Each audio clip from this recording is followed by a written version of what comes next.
अदब नाज़रीन, मैं सनम एजाज देख रही प्रोग्राम दिन भर सनम के साथ और दिन भर आप तक पहुंचाने में हमारे साथ ताउन कर रही लज्जत मसाले। नाज़रीन, आपको बताते चलें प्रोग्राम दिन भर में हम देश दुनिया के कुछ बड़े मामलात पर नज़र रखते हैं। पिछले 24 घंटों के दौरान सियासत से लेकर हालात में कोई बड़ा मामला उस पर सियासत नहीं बल्कि तजिया और तबसरा भी करते हैं। और फिलहाल आपको बताते चलें पहली बड़ी खबर शाम गई जम्मू के अखनूर सेक्टर से आई है और अखनूर सेक्टर से आई इस खबर में हमें सरकारी ज़राया से भी इसकी तस्दीक हो रही है कि 2 फौजी अफसरान जो हैं, जवान जो हैं, वो मारे गए, जिनमें एक फ़ौज का कैप्टन भी है और ये फ़ौजी कैप्टन मुश्तबा आईडी ब्लास्ट में मारे गए हैं।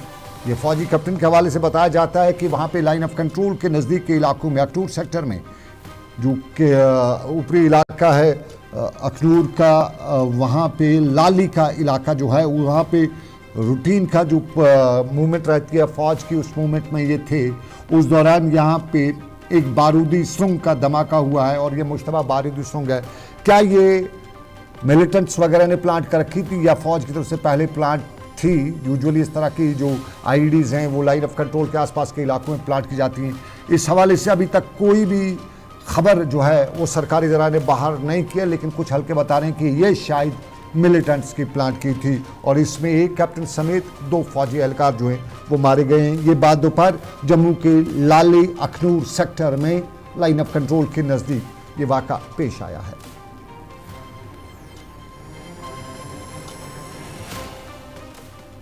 और नाज़रीन, अब ज़रा बैन अवी मामला, बड़ा मामला जिसमें परसों ही अमरीकी सदर डोनाल्ड ट्रंप ने जब ओहदा संभाला उसके बाद जो मीडिया कॉन्फ्रेंस कर रहा था तो उन्होंने पहले बताया था कि फ़लस्तीन से मुसलमानों को निकाला जाएगा, वहाँ दुनिया से बाकी लोगों को ला के बसाया जाएगा। साफ जाहिर है यहूदियों को ही बसाने का प्रोग्राम है, ये बाकी लोग भी वही हैं, किसी मुसलमान को वहाँ से निकाल के नहीं, मुसलमान को वहाँ बसाने की बात नहीं। और उन्होंने कहा था कि हम फ़लस्तीन में नया जो डेवलपमेंट है वो करेंगे और इन मुसलमानों को निकालने की बात उन्होंने नेतन्याहू को, जो इसराइल के प्रेसिडेंट हैं, उनके साथ मिल के बात एक न्यूज़ कॉन्फ्रेंस में की थी।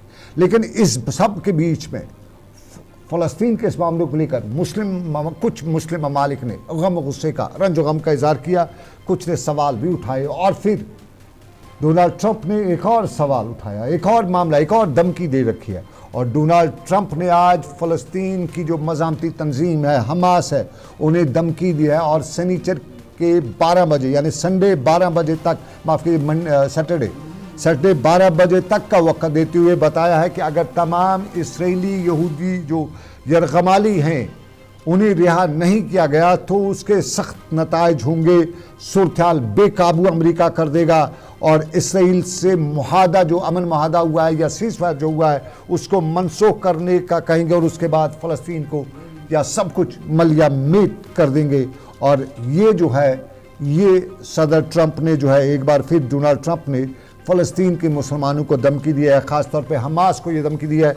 और फ़लस्तीन की हमास के पास जो ऑर्गेनाइजेशन है, मिलिटेंट ऑर्गेनाइजेशन, उनके पास जो इसराइली यहूदी जो कैप्टिव हैं, जिन्हें यरगमाल बनाया था और लगभग 1 साल से वो यरगमाल हैं, उनकी रिहाई की बात की। लेकिन जितने फ़लस्तीनियों को, मुसलमानों को यहूदियों ने, इसराइली फ़ौज ने, इसराइल की सरकार ने यरगमाल बना रखा है, कैदी बना रखा है, उनके साथ बेरहमाना सलूक किया जाए, उसकी कोई बात अमरीकी सदर ने नहीं किया है। और अमरीकी सदर ने मुस्लिम ममालिक को धमकी देते हुए बताया और पास के पड़ोस के मुस्लिम ममालिक को धमकी देते हुए बताया है कि वो फ़लस्तीन के जो मुसलमान हैं उन्हें अपनी सरज़मीनों में जगह दे दे, वरना इन मुस्लिम ममालिक की इमदाद बंद की जाएगी।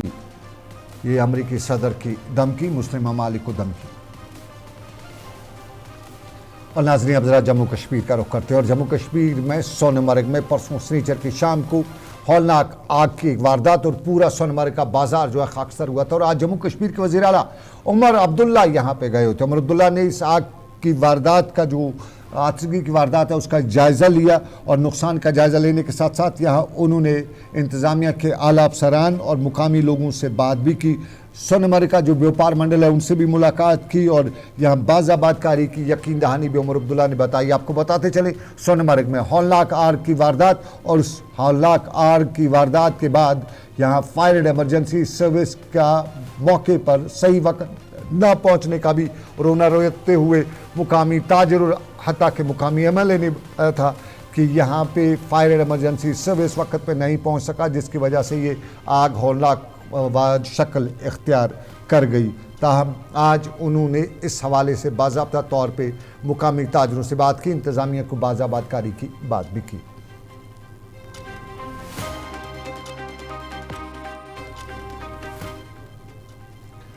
चलिए, उमर अब्दुल्ला जम्मू कश्मीर के वज़ीर आला हैं और उमर अब्दुल्ला वज़ीर आला का इलेक्शन लड़ने से पहले पार्लियामेंट का इलेक्शन भी नॉर्थ कश्मीर से लड़ रहे थे और बारामूला के नॉर्थ कश्मीर से उमर अब्दुल्ला को हराने वाले इंजीनियर रशीद थे।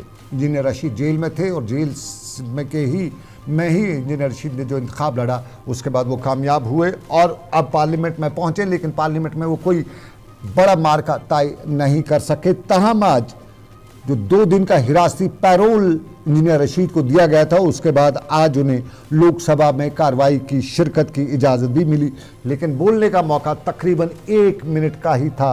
और आज उन्होंने अपने इस खिताब के दौरान जम्मू कश्मीर के कुछ मुद्दे, ख़ास तौर पे बिलावर के मखनदीन की मौत, सोपोर के वसीम की मौत की तहकीकात या हलाकतों की तहकीकात का मुतालबा भी किया और बताते बताते ये भी बता दिया कि कश्मीरियों का खून कितना सस्ता है। और आज अपने इस तकरीर के दौरान इंजीनियर रशीद अपने 1 मिनट के खिताब के दौरान उन्होंने मसल और गुरेज के लिए टनलें तामील करने का पार्लियामेंट में मुतालबा भी किया। ये इंजीनियर रशीद एक झलक पार्लियामेंट में उनके आज की तकरीर की। कश्मीर के बहुत ही far flung cut off areas हैं। मैं आपको तवज्जो दिलाना चाहूँगा, करना, कैरन और मसल, ये कुपवारा के नॉर्थ कश्मीर के बहुत ही far flung cut off areas हैं। वहाँ टनल की व्यवस्था चाहिए। 6 महीने कट ऑफ रहते हैं, 6 महीने कोई ट्रांसपोर्ट नहीं, कुछ नहीं। वो लोग 6 महीने भगवान भरोसे रहते हैं। तो मेरी सरकार से गुजारिश है कि वहाँ पर इन तीनों जगहों पर करना, मच्छल और कैरन के लिए टनल की व्यवस्था की जाए। और साथ ही मेरी रिक्वेस्ट ये है कि वसीम अहमद मीर और मखनदीन, इन 2 का अभी पिछले आपने पढ़ा होगा पेपर में, इनकी डेथ हो गई। फोर्सेस के हाथ एलिजिबिलिटी, उसकी इन्वेस्टिगेशन होनी चाहिए। हमारा खून सस्ता नहीं है, हमें जीने दो, हमें जीने का हक है। हमारे खून की कुछ कदर करो, कुछ लाज रखो। क्यों रोज वसीम मीर की खून की जरूरत पड़ती है हमारे फोर्सेस को। हमारा खून सस्ता नहीं है, हमें हक दो जीने का, ये इंजीनियर रशीद बता रहे थे। आज पार्लियामेंट में उन्हें 2 दिन का हिरासती पैरोल जो दिया गया है। बात पार्लियामेंट की, और पार्लियामेंट के साथ साथ आपको बताते चले कि पार्लियामेंट में इजलास के दौरान ही जम्मू कश्मीर के वज़ीर आला वज़ीर दाखिला से मिले। उमर अब्दुल्ला ने वज़ीर दाखिला से परसों शाम गए, मुलाकात भी की, मीटिंग भी की। और बताया जाता है, अगर हिज़्ब इख्तिलाफ उन पर इल्ज़ाम लगा रही हैं कि उन्होंने कुछ नहीं बताया, लेकिन नेशनल कॉन्फ्रेंस खेल के बताते ही कि उमर अब्दुल्ला ने वज़ीर दाखिला से मुलाकात के दौरान जम्मू कश्मीर के 2 बड़े मुद्दे जो उठाए भी हैं। ताहम जम्मू कश्मीर के हवाले से अखबारों में बड़ी सुर्खियाँ छपी हैं और इन अखबारों में सुर्खियाँ छपने के पस मंज़र में बताया गया अखबारों की खबरों में कि नेशनल कॉन्फ्रेंस के सदर या सरपरस्त आला डॉक्टर फारूक अब्दुल्ला 4 दिन से दिल्ली में मौजूद रहे और उन्होंने ना भाजपा के कई लीडरान से मुलाकात भी की है। और जम्मू कश्मीर से लेकर दिल्ली के एक अखबार में भी शाया एक खबर में बताया गया है कि जहाँ नेशनल कॉन्फ्रेंस इंतखाबात में अपने दिए गए मंशूर को या अपने मंशूर में अपने वादों को पूरा करने की कोशिशों में मसरूफ़ है, वहीं दूसरी तरफ बीजेपी के साथ भी वो बातचीत में मशगूल है, मसरूफ़ है। और आने वाले दिनों में उमर अब्दुल्ला भी भाजपा के कुछ और लीडरान से भी मुलाकात कर रहे हैं। और इस हवाले से कुछ तजिया निगार या कुछ सोशल मीडिया वॉरियर्स जो हैं वो ये भी बता रहे थे कि कहीं ना कहीं बैक चैनल पे नेशनल कॉन्फ्रेंस और बीजेपी में कोई बातचीत भी हो रही है, क्योंकि नेशनल कॉन्फ्रेंस के कुछ हलकों का मानना है कि जब तक ना बीजेपी के साथ मामला तय होते हैं तब तक जम्मू कश्मीर में ना ही तामीर और तरक्की के लिए पैसा वगैरह होगा बीजेपी करेगी और ना ही वो स्टेट हुड का मामला जो है इसको रेस्टोर करेगी। तो इसलिए एक पॉजिटिव अप्रोच बनाना है, लेकिन पॉजिटिव अप्रोच के बीच में बहुत से लोग इसको अलायंस की तरफ भी जोड़ के देखते हुए बता रहे हैं कि नेशनल कॉन्फ्रेंस और बीजेपी में अलायंस भी हो सकता है। लेकिन इसी अलायंस और ऐसी खबरों की सख्त अल्फाज में तरदीद भी नेशनल कॉन्फ्रेंस कर रहा है। और श्रीनगर में आज नेशनल कॉन्फ्रेंस के लीडर तनवीर सादिक ने इस तरह की खबरों को मुस्तरद करते हुए इन अखबारात को भी आज मुतनबे किया और उन्हें बताया कि ये गैर जिम्मेदाराना रिपोर्टिंग है। और उन्होंने बताया कि डॉक्टर अब्दुल्ला मुंबई में हैं ना कि दिल्ली में, और वज़ीर आला को वज़ीर दाखिला से मिलने के लिए कोई सिफारिश की ज़रूरत नहीं, क्योंकि ये उनका एक प्रोगेटिव है। और ये जो इलेक्शन जो है वो नेशनल कॉन्फ्रेंस ने बीजेपी के ख़िलाफ़ लड़ा है, तो ऐसा कुछ हो ही नहीं सकता कि नेशनल कॉन्फ्रेंस और बीजेपी एक ही मेज़ पर बैठ सके। तनवीर सादिक, श्रीनगर में।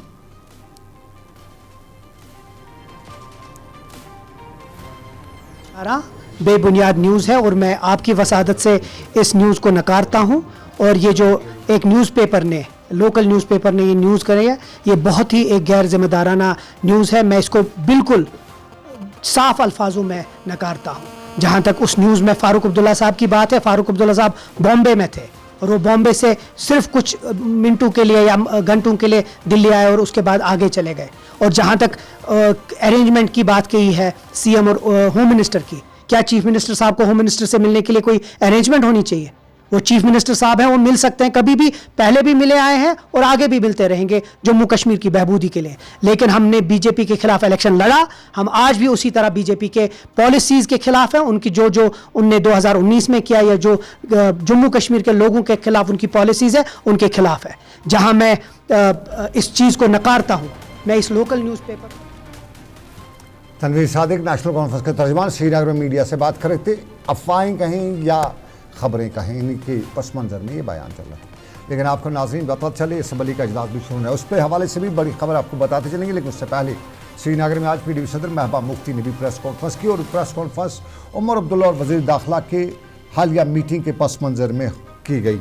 इस मीटिंग में उमर अब्दुल्ला पर तनकीद भी की गई और PDP सदर महबूबा मुफ्ती ने वज़ीर दाखिला अमित शाह और वज़ीर आला उमर अब्दुल्ला की मीटिंग पर सवालात उठाते हुए पूछना चाहा कि अगर नेशनल कॉन्फ्रेंस के पास इख्तियारात नहीं हैं तो फिर वो क्यों ऐसे मामलात में, या यूँ कहें उनका कहना था कि लोगों ने मैंडेट नेशनल कॉन्फ्रेंस को दिया है और इसी को मद्देनज़र रखते हुए नेशनल कॉन्फ्रेंस को जो हालिया हलाकतें हुए इनको सख्त अल्फाज में वज़ीर दाखिला के सामने उठाना चाहिए। और उनके बकौल कठुआ के मामलात का हवाला, सोपोर के मामले का हवाला देते उन्हें बताया कि मिलिटेंसी तो सही, लेकिन आम लोगों को जो सज़ा देने का सिलसिला जो रखा है, इस पर वो क्या करेंगे उस स्टेटहुड का, जब लोग ही नहीं होंगे तो स्टेटहुड को क्या करना है। ज़रा महबूबा मुफ्ती के ये अल्फाज सुन लीजिएगा। ख्याल था कि उमर साहब जब होम मिनिस्टर से मिलेंगे तो उनसे इन मसले के बारे में बात करेंगे, क्योंकि हम कहते हैं, जैसे वो खुद बार बार कहते हैं, होम मिनिस्टर साहब के जो एडवाइजर हैं हमारे हाथ में कुछ नहीं है, मगर वो यहाँ के वजीर आला हैं, उनके पास 50 MLA हैं, उनके पास मेंबर पार्लियामेंट है, उनकी एक अथॉरिटी है। अगर PDP वाले होम मिनिस्टर से पूछना चाहें तो हम नहीं पूछ सकते, पर कि उमर साहब को चीफ मिनिस्टर अगर वो गए तो उनको वहाँ होम मिनिस्टर साहब से बात करनी चाहिए थी कि अगर जम्मू कश्मीर में आप कहते हैं हालात बिल्कुल ठीक ठाक हैं, मिलिटेंसी के साथ आप मुकाबला कर लीजिए, मगर जो आम लोग हैं, जो बेगुनाह लोग हैं, उनके साथ आर्मी की तरफ से, किसी आर्मी के, मैं नहीं कहती सारी आर्मी खराब है, मगर अगर कोई गलती करता है उसकी निशानदेही होनी चाहिए, उसको सज़ा मिलनी चाहिए। इसी तरह जो बिलावर का SHO है, उसके बारे में आम तौर से ये शिकायत है कि वो वहाँ लोगों को, नौजवानों को गिरफ्तार करके उनसे पैसे वसूल करता है, जो पैसा नहीं देता है तो उसको मिलिटेंसी के इल्ज़ाम में बंद करता है। आपने भी वो वीडियो देखी होगी मखनदीन की, वो तो दिल दहलाने वाली चीज़ है। 25 साल का जवान, छोटे छोटे 2 बच्चे, तो उसको इतना मजबूर किया गया कि कुरान पाक को हाथ में लेके वो खुदकुशी करता है। तो मुझे लगता है कि उमर साहब को ये चीज़ ध्यान में रखिए। स्टेटहुड तो ठीक, एक SHO और उसका मामला जो है, जो लोगों को बकौल महबूबा मुफ्ती, इस पर अगर बात नहीं होती है तो क्या होता है, महबूबा मुफ्ती बता रही थी। लेकिन आपको नाज़रीन बताते चले, आप देख रहे हैं दिन भर सनम के साथ लज़्ज़त मसालों के ताउन से कुछ और मामला थे। जम्मू कश्मीर की असम्बली का इजलास भी शुरू होने जा रहा है और असम्बली के इस इजलास के दौरान खबर हमारे पास है कि शराब बंद करने की बिल लाई जा रही है और ये PDP की तरफ से लाई जाएगी। कुपवाड़ा के MLA फयाज़ अहमद मीर बाज़ाब्ता तौर पे इस असम्बली इजलास के दौरान शराबबंदी का कानून असम्बली में लाएंगे और ये भी मामला देखना पड़ेगा कि क्या जम्मू कश्मीर की असम्बली में शराबबंदी के इस कानून पर जहाँ अक्सरियत मुसलमानों की और हिंदू बरादरी के लोग भी, बहुत बड़ी तादाद में लोग जो हैं वो इस शराब की मुखालफत करते हैं, क्या ये असम्बली में शराबबंदी का बिल पास हो पाएगा या नहीं, सवाल रहेगा। लेकिन एक फ़ैसला सरकार ने आज किया है और directorate of health services Kashmir ने बाज़ाब्ता तौर पे डॉक्टरों को मुतनबे किया है। सरकार ने अपने इस हुक्मनामे में बाज़ाब्ता तौर पे डॉक्टरों को बताया है कि आप जो नुस्खा लिखते हैं, जिस नुस्खे में आपको वो जो जंतरी वाला नुस्खा लिखते हैं जिसमें किसी को कुछ समझ नहीं आता है कि आपने कौन सी दवाई लिखी, आइंदा से अब के बाद आप जो नुस्खा लिखेंगे वो बाज़ाब्ता तौर पे साफ शफाफ होना चाहिए और बाज़ाब्ता तौर पे पढ़ने के लायक हो। कैपिटल लेटर्स में आप नुस्खा लिखेंगे, दवाई लिखेंगे कि कौन सी दवाई। उसके साथ साथ आप अपना नाम, डॉक्टर जो है जिसने नुस्खा दिया हुआ उसका नाम होगा बाज़ाब्ता तौर पे, उसका जो रजिस्ट्रेशन नंबर है वो भी उसके नीचे होना चाहिए उस नुस्खे पे।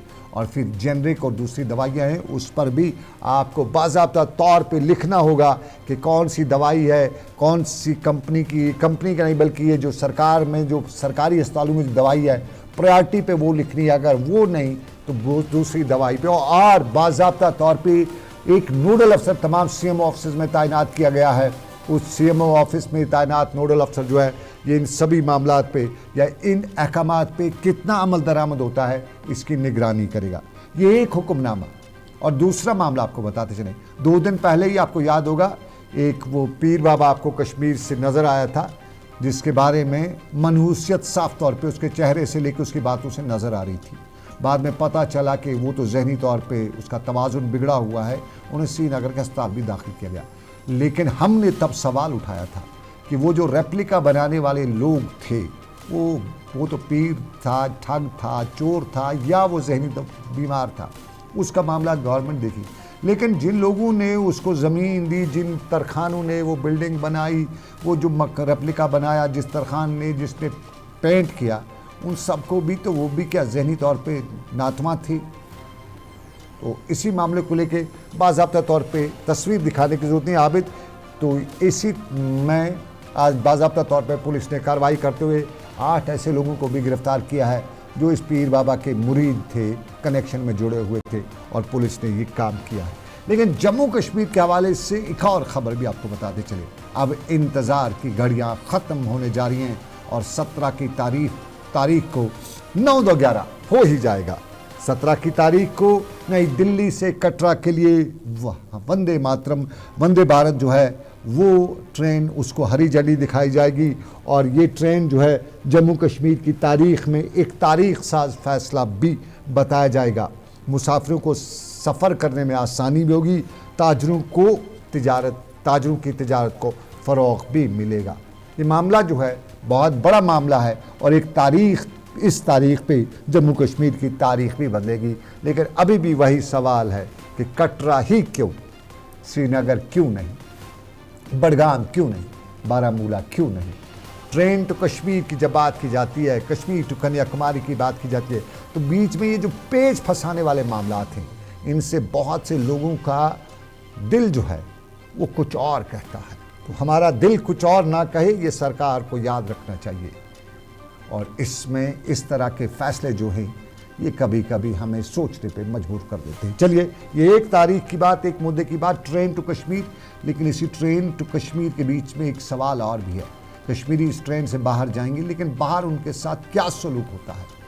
आपने अक्सर देखा होगा दिल्ली, उत्तर प्रदेश और बाकी रियासतों में कश्मीरी जो शाल फेरी वाले हैं उनके साथ रवा सलूक किया जाता है। हिमाचल की एक खातून को आपने तो ये तक देखा हो, बताते सुना होगा, सोशल मीडिया पे बड़ा वीडियो वायरल भी हुआ कि आप अपने देश चले जाइए, यानी कश्मीरी को मानती नहीं थी। लेकिन हिमाचल प्रदेश के बाद पंजाब में कुछ ऐसे वाक़ात हुए और एक बार फिर पंजाब के जो कपूरथला का ज़िला जो है वहाँ पे कुपवाड़ा के शाल फेरी वाले के साथ एक और नारवा सलूक की खबरें आई हैं। और उस दौरान कुछ गुंडे मवाली उस कश्मीरी ताजिर की, शाल फेरी का जो ताजिर था, उसकी शालें लूटते हुए, उसके साथ नारवा सलूक करते हुए, उसको मारते पीटते हुए देखे जा रहे हैं। और उसके बाद मामला जो है आप कपूरथला की पुलिस के साथ उठाया गया है और वहाँ की पुलिस ने इस हवाले से बाज़ाब्ता तौर पर बताया है कि वो इस मामले में पूरी तरह से कार्रवाई करेंगी। आपको बताएं, देख रहे हैं आप मुद्दा सनम के साथ। लेकिन आज आपको बताते चले, अर्बन लोकल बॉडीज़ के डायरेक्टर काजी सरवर ने आज चाडूरा बडगाम का दौरा किया और इस दौरे के दौरान मुख्तलिफ तरक्याती स्कीमों का जायज़ा भी लिया। और यहाँ उनके साथ महकमे के दूसरे अफसरान भी मौजूद थे। और यहाँ दूध गंगा, गुजर पार्क, डंपिंग साइट और जो नव तामीर शुदा बस अड्डा है उसका भी उन्होंने मुआयना किया और मुतल्लिक़ा अफसरान को हिदायत भी दिए गए और मसाइल के साथ साथ बाकी मामलात पर भी बात की गई। उधर इंटरनेट आज की दुनिया में, आज की तारीख़ में एक अहम मुद्दा है और शुपियन से लेकर रामबन तक आज इंटरनेट की इफ़ादियत और उसके साथ साथ साइबर सिक्योरिटी के मामला को लेके इंतज़ामिया ने एक प्रोग्राम रखा हुआ था और इस प्रोग्राम में ज़िला तरक्याती कमिश्नर के साथ साथ दूसरे अफसरान भी मौजूद थे और इस प्रोग्राम के दौरान ज़िले अफसरान के साथ दूसरे अफसरान ने डिजिटल सिक्योरिटी के हवाले से लोगों में आगाही पैदा की और आगाही पैदा करते हुए एडीसी रामबन के साथ साथ ज़िला तरक्याती कमिश्नर रामबन बसीरुल्लाह चौधरी और दूसरे लोगों ने साइबर सिक्योरिटी को मजबूत बनाने की बात भी की। ये रामबन की बात भी थी। शोपिया में भी इसी तरह का प्रोग्राम था जहां महकमे इत्तलात ने आज ये प्रोग्राम कर रखा था। लेकिन चलते चलते हम आपको बांडीपुरा के एशिया में मीठे पानी की सबसे बड़ी झील वुलर झील के किनारों की तस्वीर दिखाते हैं। ये वुलर झील के किनारे पे डंपिंग साइट बनाया गया है बांडीपुरा में और म्यूनिसिपल कमिश्नर बांडीपुरा की तरफ से जालवन के करीब ये जो डंपिंग साइट है इससे वुलर झील के मीठे पानी की एशिया के मीठे पानी की बड़ी झील के पानी का क्या हाल होगा। मुकामी लोग वहाँ से नाक बंद करके कुछ करके गुजर तो जाते हैं, लेकिन ये जो सारा कूड़ा कचरा जो है ये वुलर झील में जाता होगा और उसके बाद कहाँ कहाँ तक पहुँचता होगा और लोगों की ज़िंदगी का क्या हाल करता होगा। ये बांडीपुरा की ज़िला इंतज़ामिया के लिए सवाल है कि आखिर कब तक, जब हम माहौल बचाने की बात करते हैं तो कैसे बच पाएगा माहौल जब सरकार के इदारे ही इस तरह के करते होंगे। देख रहे थे आप दिन भर सनम के साथ। आज का दिन भर बस इतना ही। इस उम्मीद के साथ आपसे लेंगे इजाज़त कि रब्बे कायनात की मर्जी। फिर करेंगे आपसे मुलाकात। रखिए अपना ख्याल। लज़्ज़त मसालों के ताउन से देख रहे थे दिन भर। अभी इतना ही। अल्लाह हाफ़िज़।